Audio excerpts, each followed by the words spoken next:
Discussion of the impact of global climate change to agriculture. Demographers estimate that by the 2050, the number of people on Earth will reach 10 billion. With such a number of people, the agriculture economy, logistic of food supplies, and people eating habit will change. It's likely the economic will force the process which will result in the transition of the majority of humanity to nutrition mainly based on vegetable and vegetarian diet.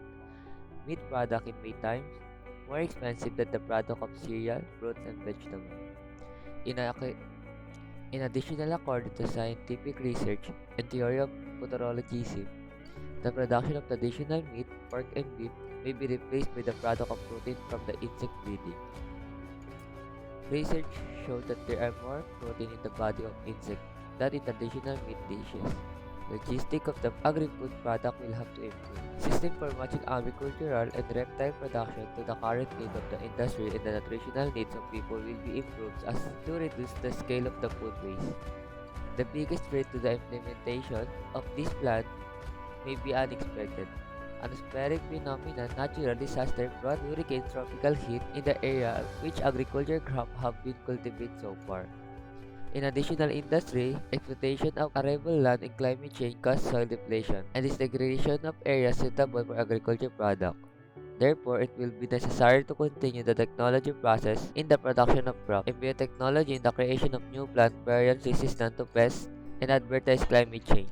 Many studies show that the most effective organic farming involves cultivating a formula that refers to the natural complex biologically multi-piece ecosystem. Many studies show that the most effective organic farming involves cultivating a formula that refers to the natural complex biologically multi-piece ecosystem. The formula of ecological agriculture consists in cultivating many different plant pieces side by side, eliminate chemical plant protection product and reduce biologically fertilization. Only the use of biologically neutral machine and technical device for the crop to correct the functioning of organic crop group shall allow the improvement of this formula in pursuit of suitable agriculture. Only the use of biologically neutral machine and technical device for crops to correct will allow the improvement of this formula the pursuit of suitable agriculture. Only the question of the legitimacy of using or possibly resigning from the creation of new, more resistant to various diseases and pests of new varieties of cultivated plants through the application of genetic engineering will remain to be considered. It is not about creating new species of plant or animals through genetic mutation techniques, but about breeding more resistant to disease and pest new crop variants as a perfecting cultivation formula refers to the natural ecosystem.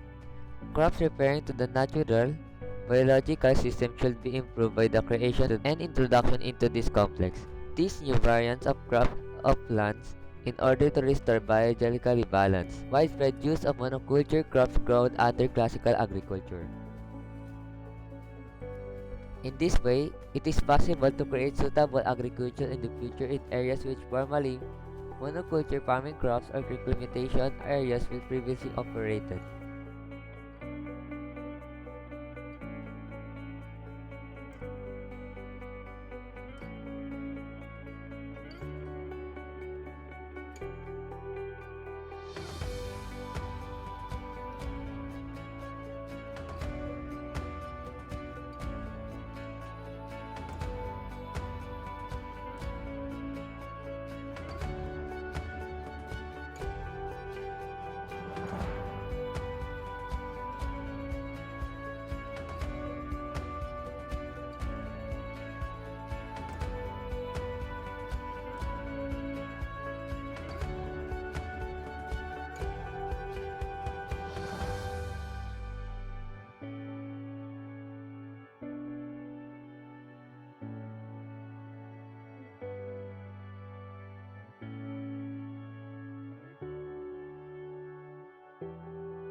Information about global climate change and how it affects vital processes in plant reproduction such as photosynthesis and circular respiration.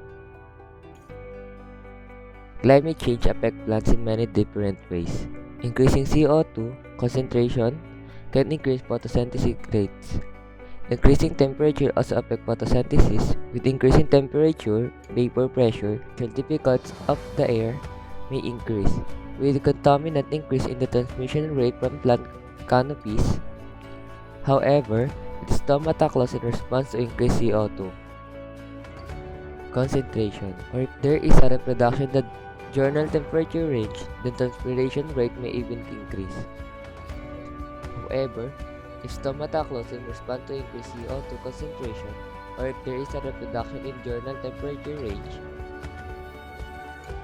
the transpiration rate may even decrease. Soil organic matter decomposition rate are likely to be stimulated by higher temperatures so that nutrients can be more readily and made available to plants. This is likely to increase photosynthesis carbon gain nutrient limited system. What is the effect of the climate change in your agriculture? The impact of climate change on agriculture may result in our low crop yields and nutritional quality due to through and may increase plant pests and diseases.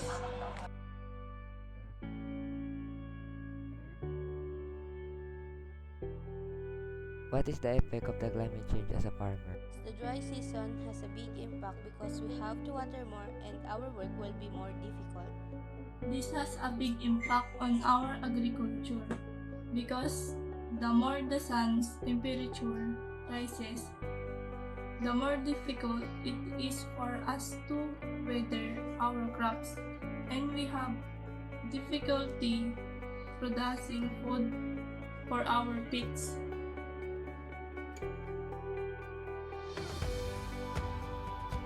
What is the biggest effect of the climate change in your agriculture?